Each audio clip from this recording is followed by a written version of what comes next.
En el nombre del Padre, y del Hijo, y del Espíritu Santo. Amén. Yo soy el camino, la verdad y la vida, nos dice el Señor. Y por lo que Él es el camino, vale la pena entonces estar siempre recorriendo este camino que es el Señor. Por lo que Él es la vida, vale la pena estar atentos para que Él esté en nuestra mente, en nuestro corazón, y así nuestra vida de verdad valga la pena. El Señor hoy nos sigue invitando a estar con Él. Por eso en el Evangelio de San Lucas nos dice así: un sábado iba Jesús caminando por medio de un sembrado, y sus discípulos arrancaban y comían espigas frotándolas con las manos. Unos fariseos dijeron: ¿por qué hacen en sábado lo que no está permitido? Respondiendo Jesús les dijo: ¿no han leído lo que hizo David cuando él y sus compañeros sintieron hambre? Entró en la casa de Dios y tomando los panes de la proposición que solo está permitido comer a los sacerdotes, comió él y dio a los que estaban con él. Y les decía: el Hijo del Hombre es Señor del sábado. Palabra del Señor. El Hijo del Hombre es Señor del sábado. El evangelista Lucas nos presenta a Jesús. Él va de camino con los discípulos. Es sábado y en ese caminar sienten hambre. Se encuentran con un cultivo de trigo, comienzan a arrancar espigas, a sacar el granito y a comer. Este momento fue profundamente criticado por los fariseos. Ellos están atentos a observar a la gente que cumple o no cumple las normas de acuerdo a lo que hay en su mente y en su corazón. Por eso los fariseos, al criticarlo, le dicen: ¿por qué hacen lo que está prohibido en sábado? Así les recuerda lo que se encuentra en el libro del Éxodo capítulo 20, cuando el Señor le entrega los mandamientos al pueblo a través de Moisés y les dice: miren, el séptimo día es día de descanso consagrado a Yahvé, tu Dios, y no harás en él obra ninguna, ni tú, ni tu hijo, ni tu buey, ni tu asno, ni nadie que esté dentro de tus puertas. Y en el capítulo 34 del mismo libro dice: el día séptimo es día de descanso.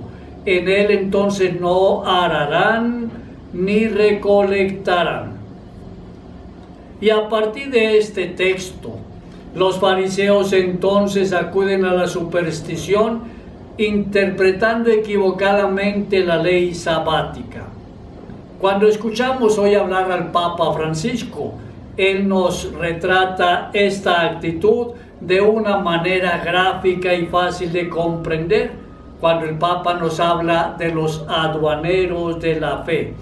Se refiere a aquellas personas que miden la vida de los demás con base en normas culturales o religiosas, como los fariseos. Qué bueno poder actuar con total libertad como verdaderos hijos de Dios y actuar no porque me vean. ¿Qué tal si yo prendo esta vela y las otras personas me ven? No, hacer las cosas primero porque me siento totalmente libre. Segundo, porque estoy convencido de que al hacerlas, las estoy haciendo bien y no le estoy causando ningún mal a nadie. Es conveniente entonces actuar con libertad y con la conciencia clara y distinta de que cuanto hagamos, lo hacemos bien. Jesús habla con autoridad, de tal manera que recuerda que el sacerdote en tiempos del rey David, en algún momento en que David pasaba por cerca del templo, iba cansado, con hambre. Él entra al templo y el sacerdote le ofrece de los panes que se han preparado para la celebración de la liturgia. un pan que no está permitido consumir fuera de la liturgia, y menos a gentes que no son sacerdotes. De todas maneras, el sacerdote en aquel momento le ofreció del pan a David, no solamente al rey, sino también a las personas que le acompañaban. Como quien dice, frente a las normas, y lo aclara el Señor Jesús, el hombre es importante. El hombre está por encima de las leyes. ¿En qué sentido?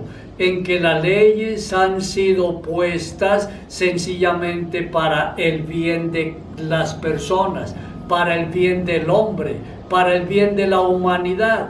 Por ejemplo, cuando nuestro Consejo Municipal o Asamblea Departamental o Congreso de la República, después de haber estudiado muy bien una norma, después de haberse puesto de acuerdo el por qué quieren que esa norma se convierta realmente en ley, entonces una vez que la aprueban ya el presidente la firma y se pone en práctica.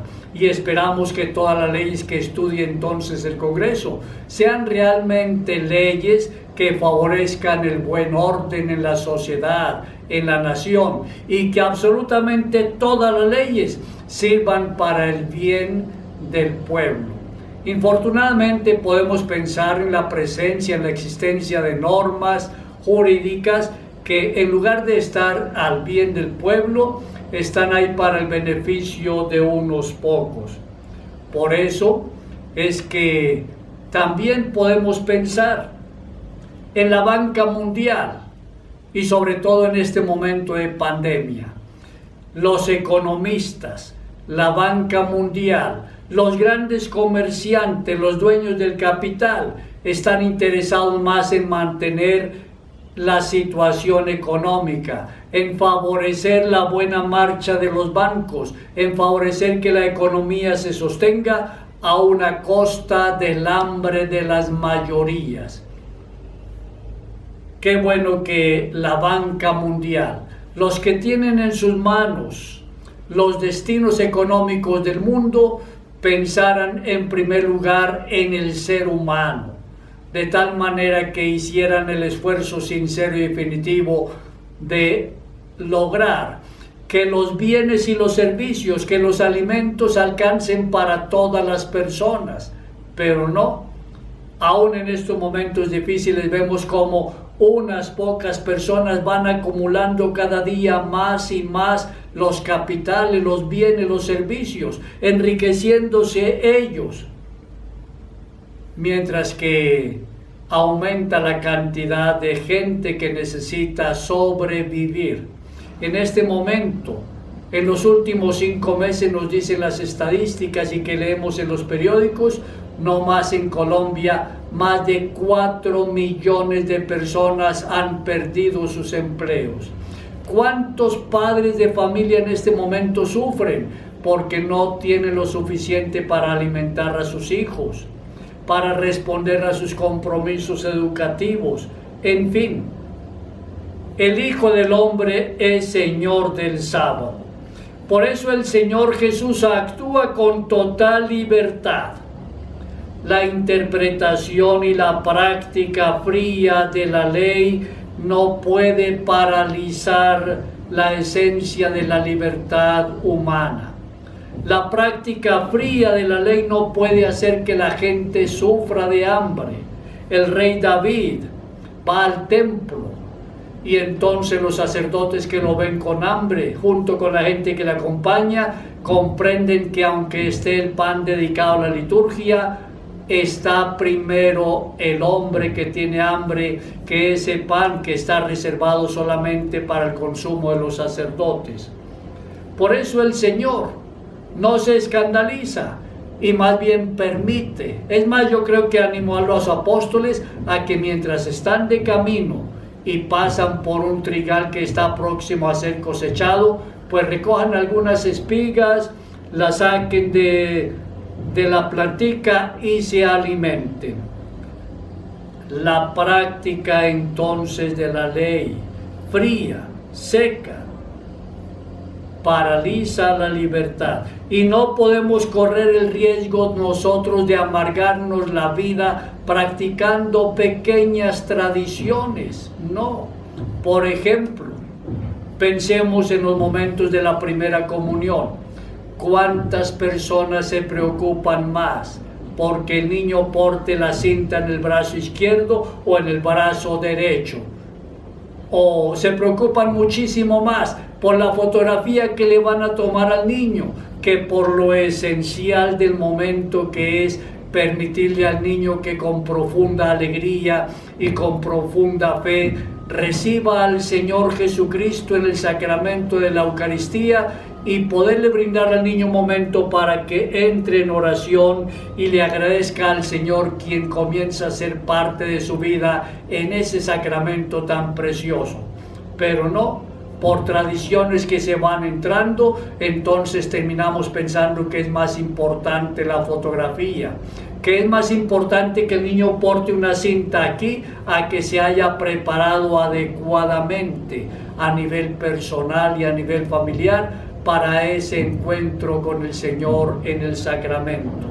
Y así nosotros pudiéramos pensar en cuántas tradiciones nosotros tenemos, tradiciones que sencillamente son accidentales y nos olvidamos de lo esencial en la vida. Es necesario entonces tener mucha claridad. Lo esencial para el Señor Dios es que nosotros de verdad podamos vivir con alegría, que al vivir con alegría podamos amar con sinceridad a quienes están cerca de nosotros, y que al amar con sinceridad entonces nos comprometamos en la búsqueda de la justicia y así construyamos la paz. El querer del Señor es que todos nosotros podamos de verdad sonreír con alegría. Por eso Dios ve que cada uno de nosotros debe estar siempre alegre por ser sus hijos e hijas. El Hijo del Hombre es Señor del sábado. El sábado es una ley, para nosotros es el día domingo porque el Señor resucitó el domingo. Pero es bueno entonces no ser exagerados. El Señor nos invita a que el domingo nosotros participemos de la Eucaristía. Pero cuando hay una persona que tiene un turno de trabajo el día domingo, que está cuidando a un enfermo el día domingo, o que tiene un viaje urgente y no lo puede dejar para después, o que sencillamente está enfermo, esa persona naturalmente no podrá ir a la Eucaristía el día domingo, pues el domingo por esa serie de responsabilidades se queda en la casa o en su lugar de trabajo, eleva al Señor una plegaria de acción de gracias y a lo largo de la semana, un día a la semana cualesquiera, Él le saca el tiempo y porque ama al Señor, entonces va a la Eucaristía. Lunes, martes, miércoles, cualquier día. Lo importante es que se encuentre con el Señor en la celebración eucarística y también se encuentre con la comunidad. Pidámosle al Señor entonces que nos siga acompañando y que nos ayude a encontrar el sentido de lo esencial para no amargarnos la vida en cosas pasajeras que sencillamente son tradiciones humanas. Que el Señor Dios entonces nos siga acompañando, animando, protegiendo.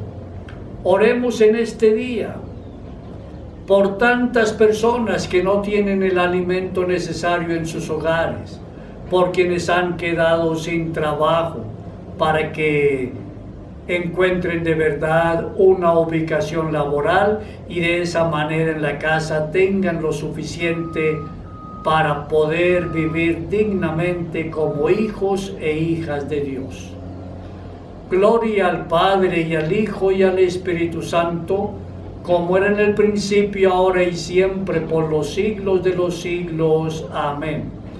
María Inmaculada, Madre de la Iglesia y auxiliadora de los cristianos, ruega por nosotros. y no se nos olvide. Oremos por las vocaciones a la vida matrimonial, sacerdotal y religiosa. Que el Señor Dios y la Santísima Virgen María te bendigan a ti y a tu familia, en el nombre del Padre, y del Hijo, y del Espíritu Santo. Amén.